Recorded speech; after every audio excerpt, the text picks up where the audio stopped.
Oh, you again, huh? Got anything going on for today? If so, cancel all your plans, because I've got a video for you that's so dope, there's no way you're gonna regret it. Okay, yeah, maybe I'm overhyping this a bit.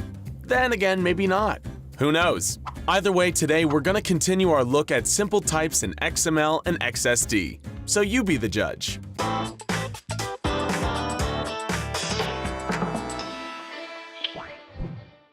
By now, we all know what exactly a simple type is, right? If not, just go back and check out the video before this one. It also has a detailed explanation of the simple type list.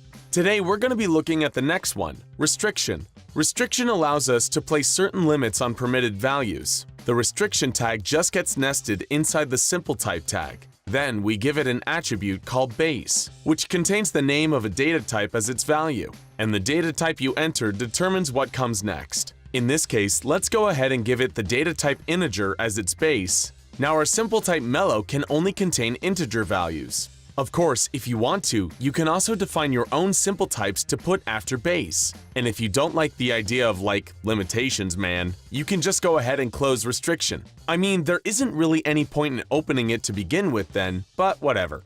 So anyway, if you do want to place further restrictions on your integer values, there's always min inclusive and max inclusive. These constraints allow you to, anyone want to guess? Set a minimum and a maximum value for the integer in question. Just give them a value attribute and put a number behind it. So if you don't want any kids or old people working at your company, you can just define a data type for age, with min inclusive set to 18 and max inclusive set to 40. And now your age simple type can't contain any value lower than 18 or higher than 40. Now for string values, what you're going to want to do is set length restrictions. This is where the constraints min length and max length come into play. So right here, any string values entered would have to be between 5 and 30 characters long. This can come in real handy when you have to do stuff like set limits on names. Okay, so for now, remember that for integers, you can use the constraints min inclusive and max inclusive inside the restriction tag. And you can use min length and max length to limit string lengths. Now sometimes what you might want to do is make a list of values that are permitted. You can do this using enumeration.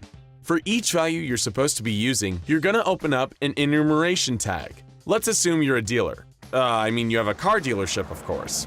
And you want to create a new data type for all the makes of the cars you sell. You decide you're going to go to the luxury European route and sell only BMWs, Audis, and Mercedes. This means you're going to need 3 enumeration tags, with values representing the names of the makes you sell. That means the possible values here are going to be BMW, Audi, and Mercedes. Okay, so of course you can also define certain characters or symbols that are allowed to be used in the new data type. This is what the pattern tag is for. For the value, we just write a sequence of characters inside a pair of square brackets. In this case, the only characters allowed would be a lowercase letter between A and Z.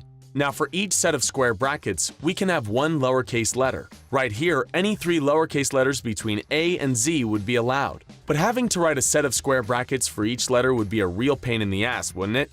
Well, if you put another set of parentheses around your square brackets and follow it up with an asterisk, you can use that sequence of characters as often as you want.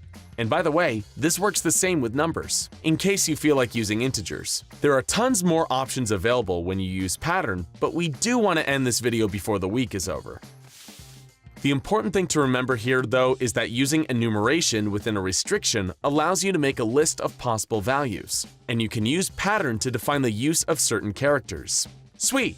Now let's finish this off with union. As the name suggests, union allows you to combine several different data types or simple types. You can use union as a tag inside the simple type, in which case you'll also need the attribute member type.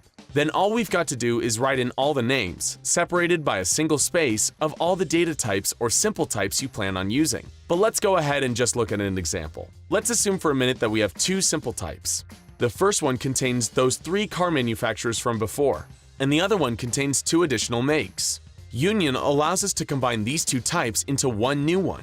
So for the value that comes after union, we're just going to write the names of the 2 companies separated by a space. And now our new make data type can contain 5 possible values in all, the 3 from type 1 and the 2 from type 2.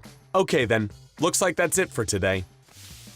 Now, what should you be taking away from all this? Restriction allows us to place limits on a particular simple type, such as its character length. Union allows us to combine several types into one, and we saw how to deal with lists in the last video. Now, if you guys still can't get enough of all this stuff, just go ahead and check out the next video. I'll see you there either way.